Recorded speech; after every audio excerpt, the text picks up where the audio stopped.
Hello everyone, welcome back to our initiative of iDrushti Current Affairs April to April. Now today we are done with all the national news. We have covered the national news and we are going to start with international relations. First of all, let's see the first news item. It is India and Malaysia agree to settle trade in Indian rupees. So generally bilateral trade agreements होते हैं या bilateral agreements होते हैं जिसमें किसी local currency में हम trade settle कर सकते हैं. रशिया के साथ में भी इंडियन रुपी सेटलमेंट है हमारा, जहाँ रुपीज़ में हम सेटल कर सकते हैं. Now recently India and Malaysia have started settling trades in Indian rupee. Generally नहीं तो अदरवाइज बाय डिफ़ॉल्ट डॉलर में ट्रेड सेटलमेंट होता है, but now over time India is reaching और वो इंडियन रुपी में सेटलमेंट करने का कोशिश कर रहा है. India and Malaysia bilateral trade कितना टच हुआ है? 19.4 बिलियन डॉलर्स ड्यूरिंग 2021-22. मलेशिया जो है इंडिया का थर्ड लार्जेस्ट ट्रेडिंग पार्टनर है आसियान रीजन में after Singapore and Indonesia. That account for 30.1 billion and 26.1 billion bilateral trade for India. तो ASEAN region में as we all can see सबसे बड़ा trading partner India का कौन है? मलेशिया थर्ड है after Singapore and Indonesia. Singapore सबसे बड़ा ट्रेडिंग पार्टनर है इंडिया का in ASEAN region. Singapore first number पे आता है सिंगापुर. सेकंड पे आएगा इंडोनेशिया. थर्ड पे आएगा मलेशिया. आसियान रीजन में याद रखिएगा this is an ASEAN region. Singapore है. Bhutan king visits India. Jigme Khesar Namgyel Wangchuck जो कि भूटान के किंग है वो इंडिया में आए हैं. कुछ यहाँ पे बातें हुई हैं जैसे कि हाइड्रो पावर पे, तो उन्होंने एग्री किया है जो लॉन्ग पेंडिंग डिमांड थी भूटान की इंक्रीज करने का power tariffs for Chukha hydro electric project which began operations with India's help in 1986. Bhutan बहुत ज़्यादा हाइड्रो इलेक्ट्रिक पावर इंडिया को सेल करता है. India has agree to discuss buying power from Basochhu hydel project that was built with Austrian support in 2008. India के support से कौन सा बना है? Chukha hydro electric project. आपको कंफ्यूज कर सकते हैं बसोचू हाइडल प्रोजेक्ट के साथ में, पर याद रखिए ये इंडिया की सपोर्ट से नहीं बना है, ये ऑस्ट्रियन सपोर्ट से बना है 2008 में. ये जो छूका हाइड्रो इलेक्ट्रिक प्रोजेक्ट है ये 1986 में बना है. Integrated check post.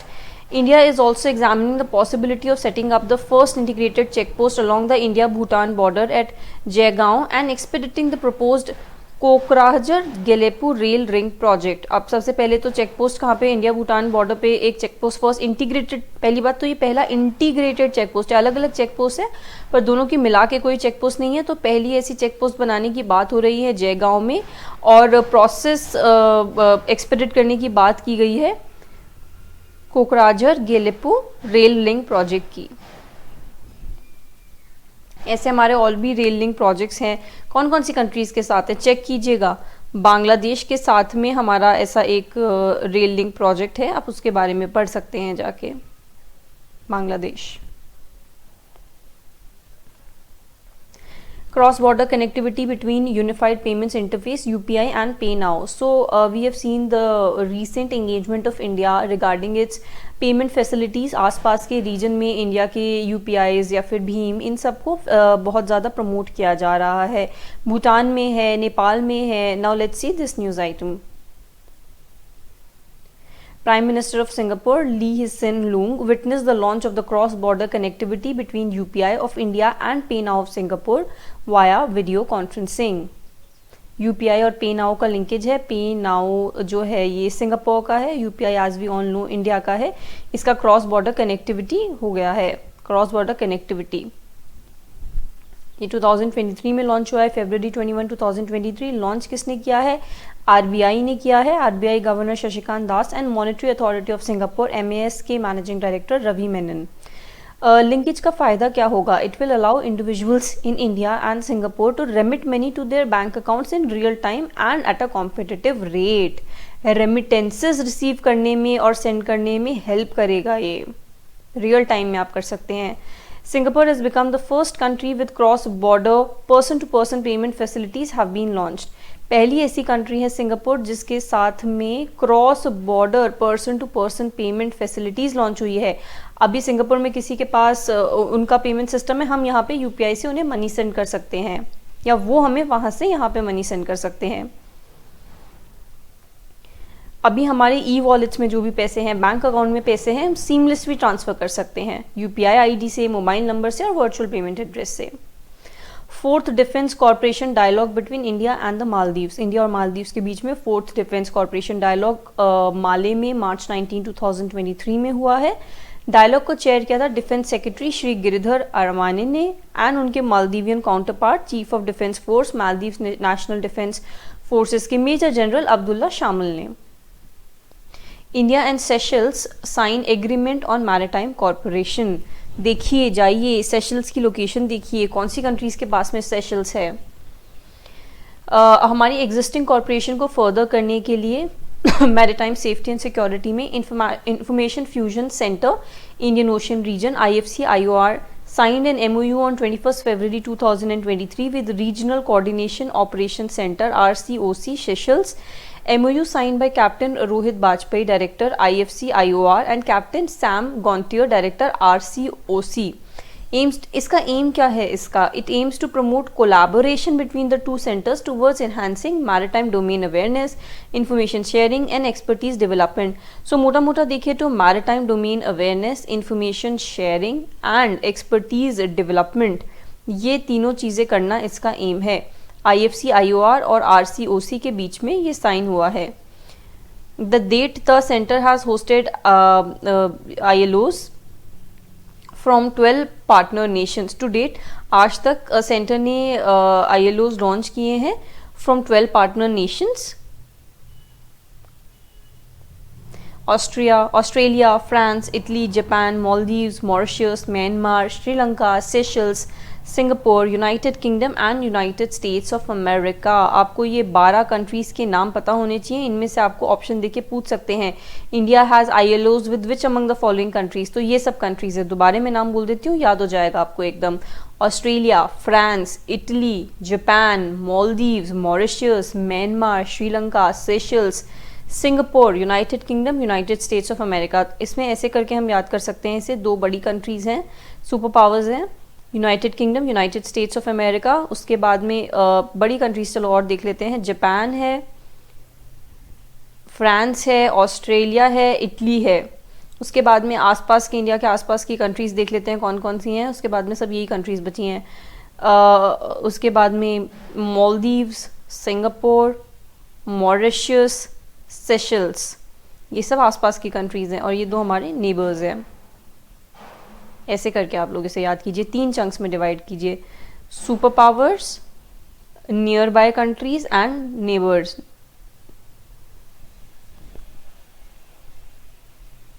India US commercial dialogue, India और यूनाइटेड स्टेट्स ऑफ अमेरिका का 5th मिनिस्टीरियल लेवल डायलॉग हुआ on the bilateral commercial dialogue of the bilateral commercial dialogue in new Delhi on 10 March 2023। इसके highlights क्या हैं?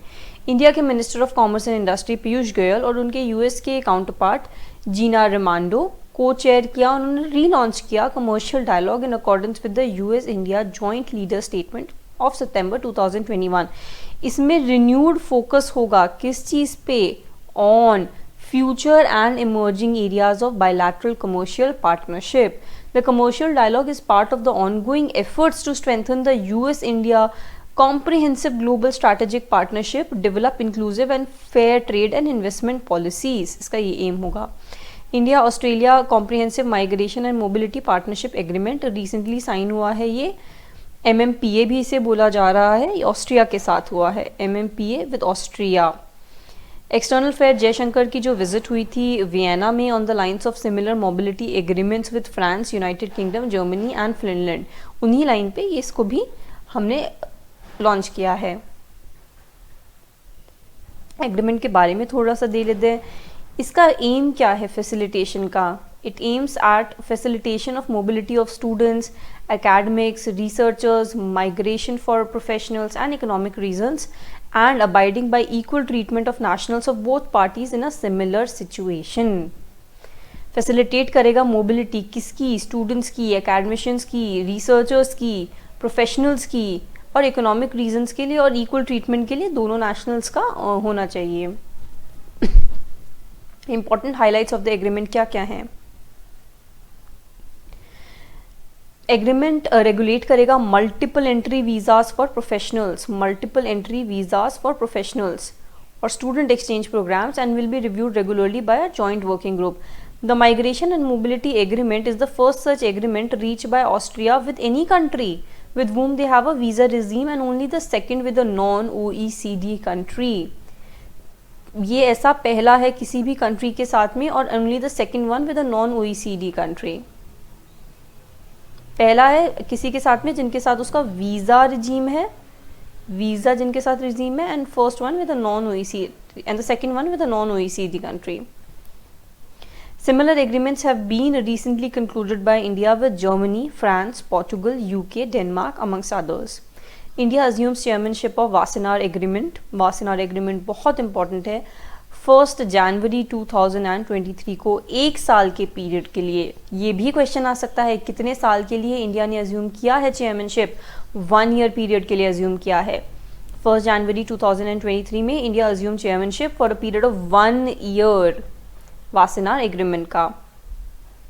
26 जो annual plenary session होता है Vienna में हुआ था 2022 दिसंबर में, उनके एम्बेसडर ऑफ आयरलैंड ने हैंडओवर किया था chairmanship to Jaideep Majumdar, ambassador and permanent representative to UN and international organisations in Vienna. Jaideep Majumdar हैं, याद रखिए इनका name, Jaideep Majumdar, permanent representative हमारे ऑर्गेनाइजेशंस इन वियना के। एग्रीमेंट के बारे में थोड़ा सा देख लेते हैं। इंडिया ने वासेनार एग्रीमेंट कब ज्वाइन किया है? वेरी रिसेंटली 8 दिसंबर 2017 में ज्वाइन किया है and it's 47 participating state and it's 42nd है ये जिन्होंने ज्वाइन किया है। वासेनार एग्रीमेंट क्या है? वो एक मल्टीलैटरल एक्सपोर्ट कंट्रोल रिजीम है, एक मल्टीलैटरल एक्सपोर्ट कंट्रोल रिजीम है Wassenaar agreement, which through regular information exchange among members on transfers of conventional arms and dual use goods and technologies seeks to promote transparency and greater responsibility in such transfers and prevent destabilizing accumulations. क्या करना चाहता है वो? Multiple export control regime है जहाँ पे वो destabilise करने से रोकना चाहता है एक्यूमुलेशंस के लिए। रेगुलर इन्फॉर्मेशन ट्रांसफ़र करना चाहता है among members on transfers of conventional arms and dual use goods and technologies. Promote करना चाहता है transparency and responsibility in transfer and prevent destabilising accumulations. India France strategic dialogue, Emmanuel Bonne diplomatic adviser और G7 और G20 के शेरपा भी हैं to the president of French republic, that is Emmanuel Macron. उन्होंने India को विजिट पे किया for the 36th Indo French strategic dialogue. Importance क्या है डायलॉग की? काफ़ी इंपॉर्टेंस है। उन्होंने एडवाइजर अजीत डोभाल के साथ में इसके बारे में बात की। एजेंडा क्या था? It covers all aspects of Indo French strategic partnership, that is defence and security cooperation, major international and regional issues. उसके बाद में उन्होंने यूक्रेन के वॉर के बारे में भी डिस्कस किया and corporation in the Indo Pacific, counter terrorism cooperation, cyber security, space, civil and nuclear energy. India and Egypt declare strategic partnership. जनवरी 25, 2023 को उन्होंने बायलैटरल ट्राइज को स्ट्रैटेजिक पार्टनरशिप में डिक्लेयर कर दिया है which covers political, security, defence, energy and economic aspects. की highlights इसके देख लेते हैं। President LCC is the first Egyptian president to have been invited as the chief guest at the Republic day parade of January 26। India और Egypt ने MOUs भी exchange किए हैं साइबर सिक्योरिटी, कल्चर एक्सेट्रा में। इंडिया ऑलरेडी इजिप्ट का 7th largest trading partner है with a record high of 7.26 billion during the last fiscal year. The two leaders agreed to increase Indian investments in Egypt, which currently stand at over 3.15 billion. It includes a potential dedicated land area for Indian industries in the Suez Canal economic zone. SAARC currency swap framework, ये क्या है हम देख लेते हैं। Reserve bank of India ने currency swap framework sign किया है और मालदीव्स मॉनेटरी अथॉरिटी के साथ में under the SAARC currency swap framework. Swap SAARC currency swap framework कब ऑपरेशन में आया था? 2012 में आया था. This is to provide swap support as a backstop line of funding for short term foreign exchange liquidity requirements. Foreign exchange liquidity requirements के लिए कर सकते हैं. एग्रीमेंट इनेबल करेगा एमएमए को to make withdrawals in multiple tranches up to a maximum USD 200 million from RBI. यहाँ तक वो विड्रॉ कर सकता है. करेंसी स्वैप एग्रीमेंट्स होते क्या हैं? Currency swap is an agreement between two cross border entities where one of them agrees to provide a loan to another in a foreign currency. एक किसी और फॉरेन करेंसी में एक कंट्री दूसरे country को लोन प्रोवाइड करने को agree हो जाती है, वो है currency swap agreement. India signed a currency swap agreement of $400 million with Sri Lanka for the year 2019-22. 2019-22 के लिए एमएमए याद रख लीजिए, Maldives monetary authority SAARC currency framework के अंडर ये करेंसी स्वैप एग्रीमेंट कर सकती है. इसका एम क्या है? To provide swap support as a backstop line of funding from for short term foreign exchange liquidity requirements. India Antarctic act 2000 नहीं, इससे पहले हमारा ये ग्रुप ऑफ फ्रेंड्स बच गया, ये पढ़ लेते हैं. Group of friends. India has launched a group of friends to promote accountability for crimes against peace keepers on December 15, 2022. किस लिए लॉन्च किया गया है?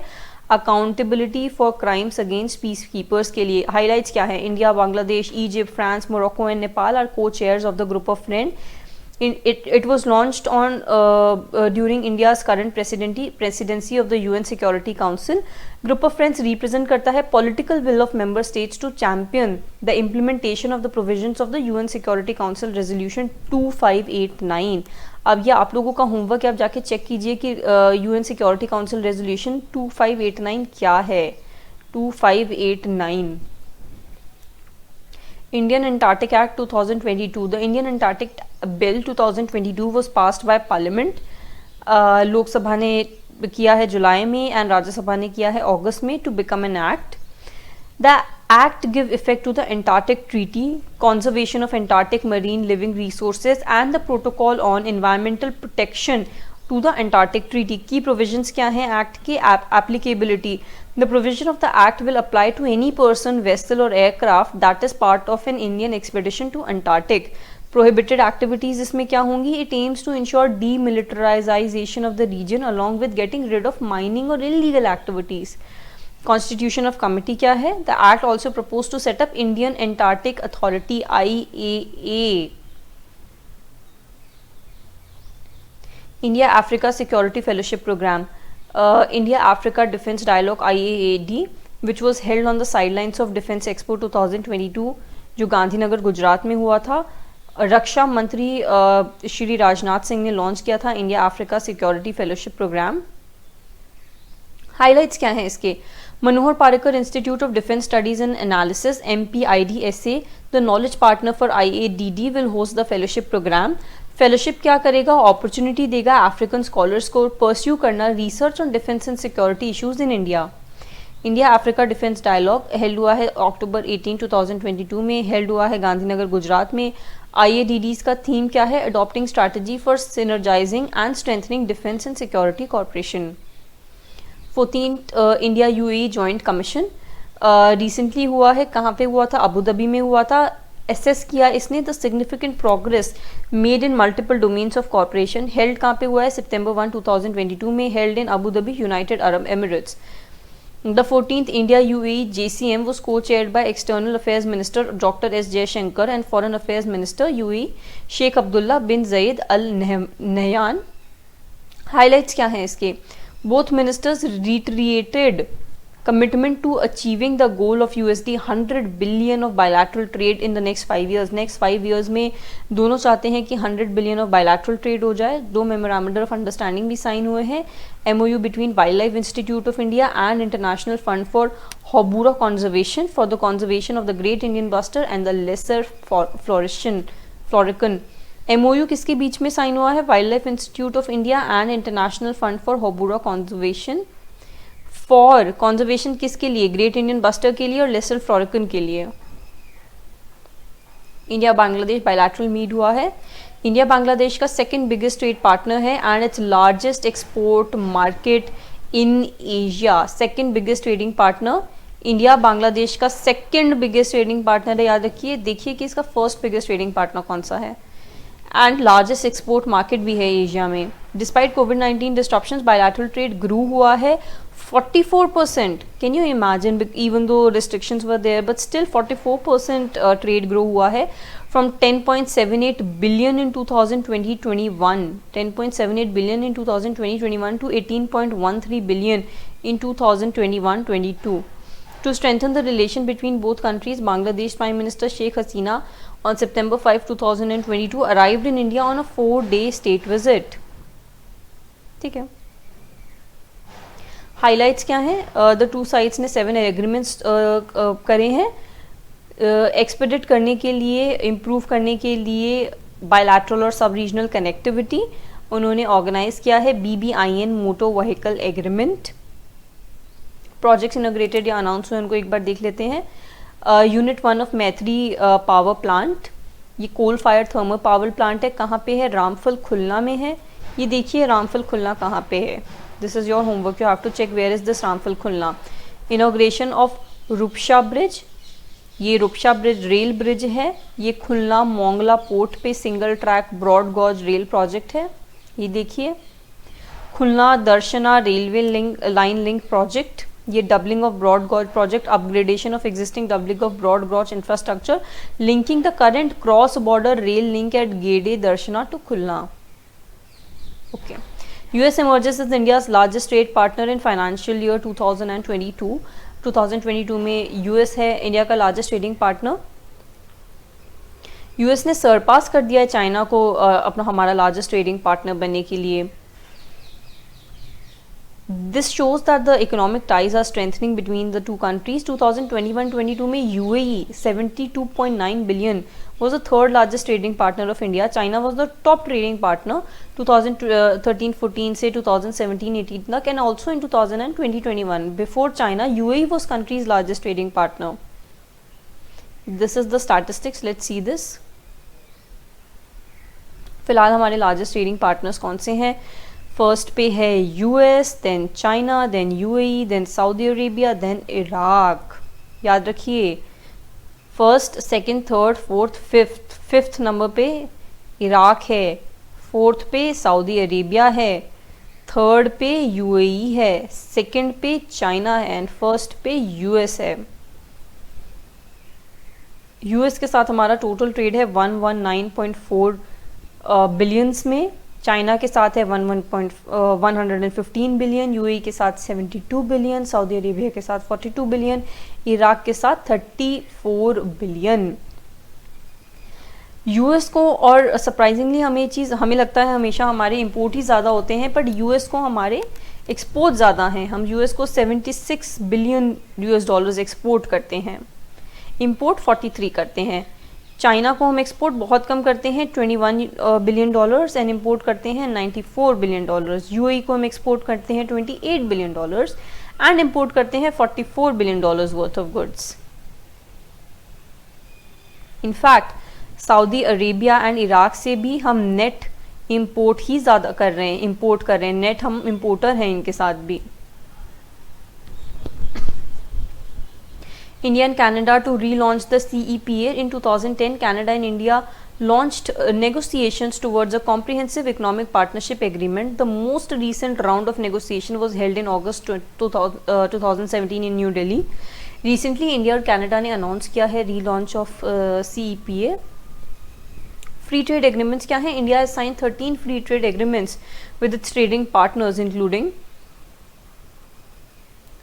India Sri Lanka free trade agreement, SAFTA agreement on south Asian free trade. SAFTA किस किस के साथ है? South Asian free trade India के साथ है, पाकिस्तान है उसमें, नेपाल है, श्रीलंका है, बांग्लादेश है, भूटान है, मालदीव्स है, अफगानिस्तान में इंडिया नेपाल है, इंडिया भूटान एग्रीमेंट है, इंडिया थाईलैंड है अर्ली हार्वेस्ट सिस्टम्स के लिए, भूटान के साथ ट्रेड कॉमर्स एंड ट्रांजिट के लिए है, India Singapore comprehensive economic corporation and agreement CECA,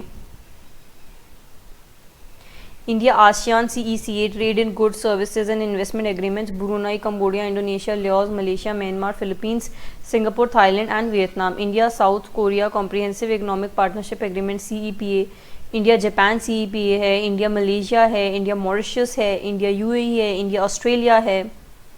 In addition, India has signed the following 6 limited coverage preferential trade agreements (PTAs).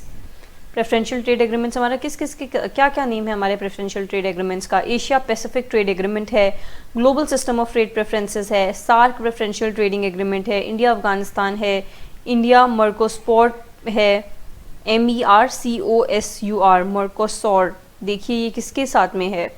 India chill है, India चिले,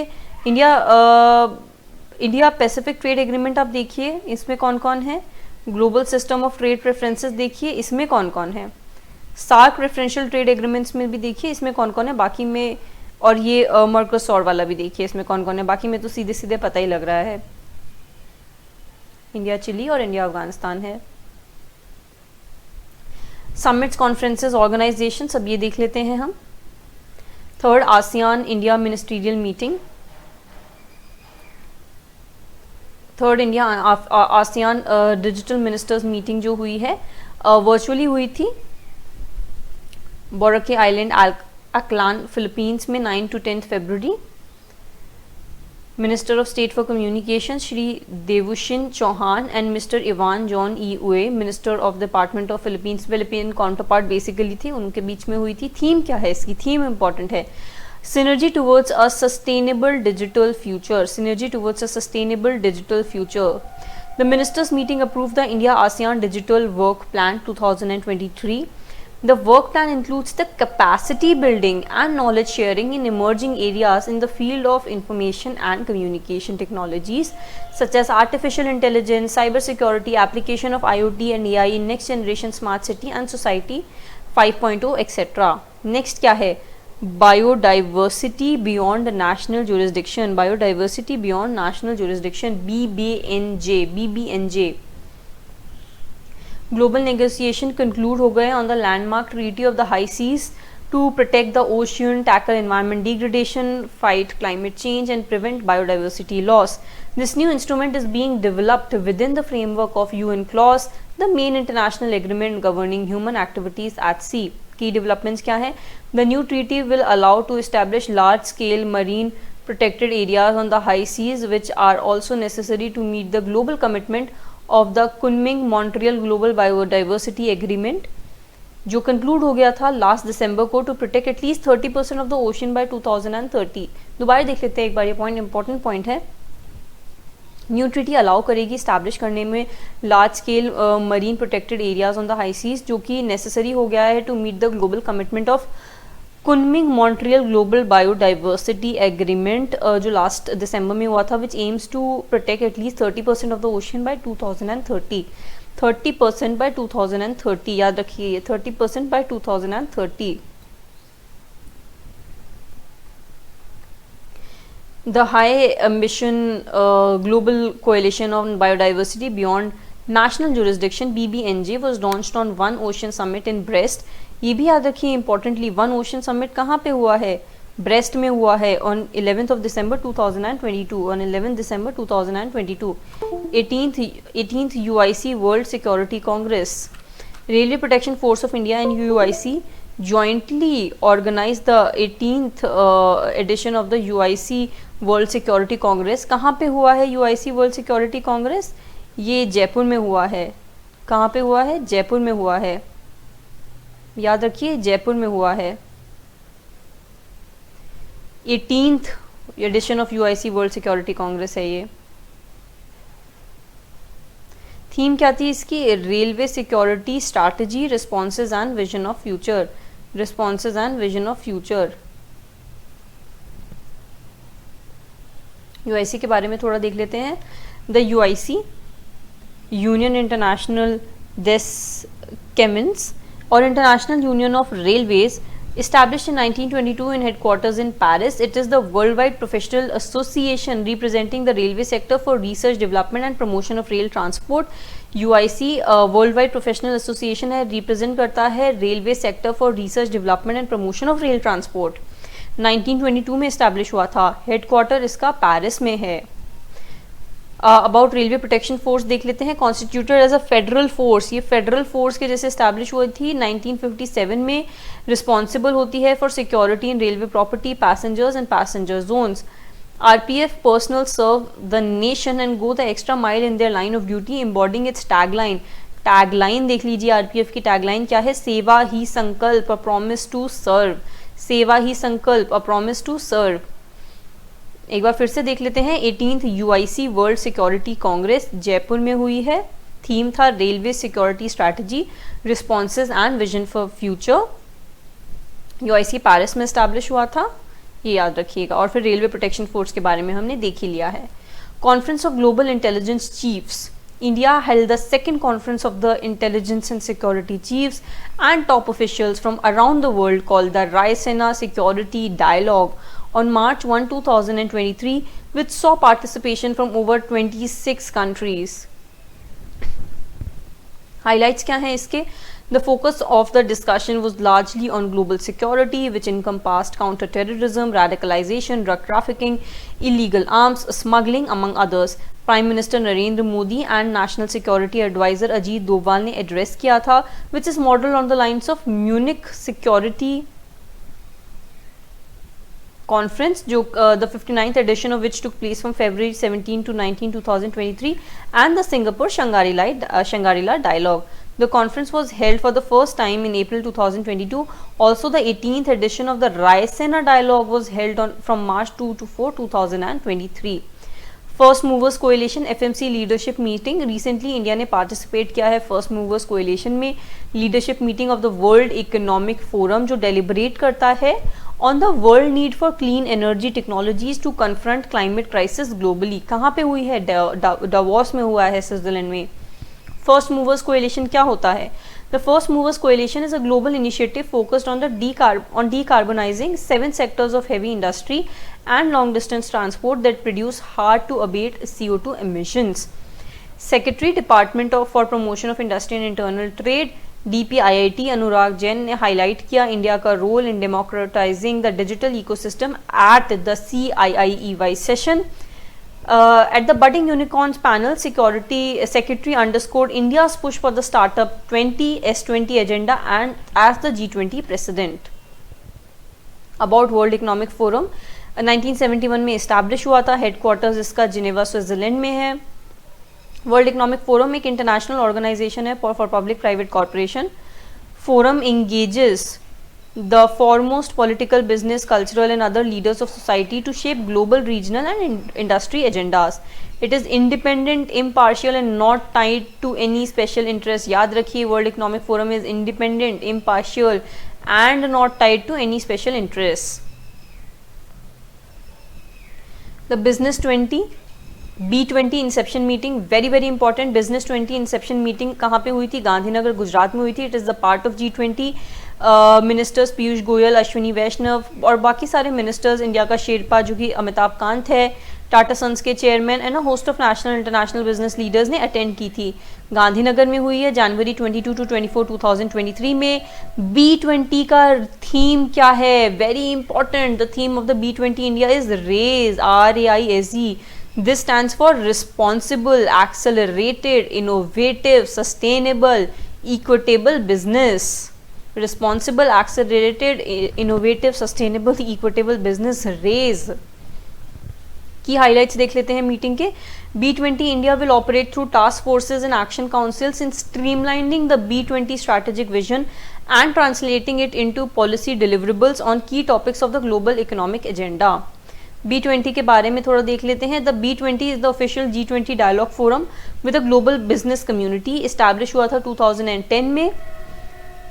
G20 का official dialogue forum है ये global business community के साथ. 2010 में establish हुआ था. B20 is among the most prominent engagement groups in G20 with companies and business organisation as participants. हर साल G20 प्रेसिडेंसी अपॉइंट करती है B20 चेयर को, जो कि एक एमिनेंट बिजनेस लीडर होता है from the G20 host country, who is supported by B20 Sherpa and the B20 secretariat. देखिएगा इस बार लीडर कौन है इसका. B20 चेयर G20 प्रेसिडेंसी एक B20 का चेयर अपॉइंट करती है। चेयर क्या होता है? एक एमिनेंट बिजनेस लीडर होता है from the G20 host country. तो ये देखिए जाके चेक कर जी कौन है आपकी बारी है। India hosts the Energy Ministers session of the Voice of Global South Summit. India hosted the Energy Ministers session of the Voice of the Global South Summit, a special 2-day virtual event organized as part of the India's global presidency on January 13, 2023. Summit को inaugurate किया था हमारे Prime Minister ने, and as an important group of the nations to collaborate on political, economic, social, environmental, cultural and technical issues. Theme क्या है summit का? Energy security and development road map to prosperity. Inaugurate किया था PM Modi ने। Organise हुआ था ये जनवरी 12 to 13, 2023 में। की हाईलाइट क्या है समिट के? Minister of petroleum and natural gas and housing and urban affairs Hardeep S Puri address the energy minister session of the voice of the global south 2023। India takes over leadership of the ASEAN Pacific postal union. India ने leadership ले लिया है ASEAN Pacific postal union का, APPU का, from January 2023 following the successful election held during the 13th APPU congress held in Bangkok during August-September 2022. Dr. Vinayak Prakash Singh, erstwhile member Postal Services Board, will take over the charge of the Secretary General of the Union for a tenure of 4 years. कौन लेंगे secretary general का charge? Doctor Vinay Prakash Singh. Doctor Vinay Prakash Singh ये erstwhile member है postal services board के। Doctor Vinay Prakash Singh held कहाँ पे हुआ है? ये बैंकॉक थाईलैंड में हेल्ड हुआ है। Held from August-September 2022। New secretary general doctor Vinay Prakash Singh. की हाईलाइट्स देख लेते हैं। एशिया पैसिफिक पोस्टल यूनियन जो है एक इंटर गवर्नमेंटल ऑर्गेनाइजेशन है of 32 member countries of the Asian Pacific region. APPU only registered union and universal postal union in the region, which is a specialized agency of the United Nations. It is the only restricted union of the Universal Postal Union UPU in the region, which is a specialized agency of the United Nations. गोल क्या है APPU का? To extend, facilitate and improve postal relations between member countries and to promote cooperation in the field of postal services. This is the first time an Indian is leading an international organization in the postal sector. India को elect कर दिया गया है vice chair at the 12th session of the FAO's intergovernmental technical working group ITWG. Recently 12th session of the intergovernmental technical working group of the animal genetic resources at Rome में हुआ है ये। India को elect किया गया है vice chair and represented the Asia and Pacific region. की highlights क्या है? Review the implementation of the global plan of action for animal genetic resources. Status को देखना है, रिव्यू करना है domestic animal and diversity information system का। Preparedness of the third report of the state of world's animal genetic resources for food and agriculture. Earlier ITWG session में the global national coordinators workshop held हुई थी FAO headquarter में 16 to 17 जनवरी 2023 में। दोबारा से नाम देख लेते हैं इसका एक बार। 12th सेशन किसका 12th सेशन था? Inter governmental technical working group ITWG on animal genetic resources Rome में हुआ था। इंडिया को इलेक्ट किया गया है वाइस चेयर और इंडिया रिप्रेजेंट किसको करता है? एशिया एंड पैसिफिक रीजन को। याद रखिएगा ये चीज़। गाइज आई थिंक आज के लिए बहुत हो गया है। Let me make another video on the remaining part of it. Thank you.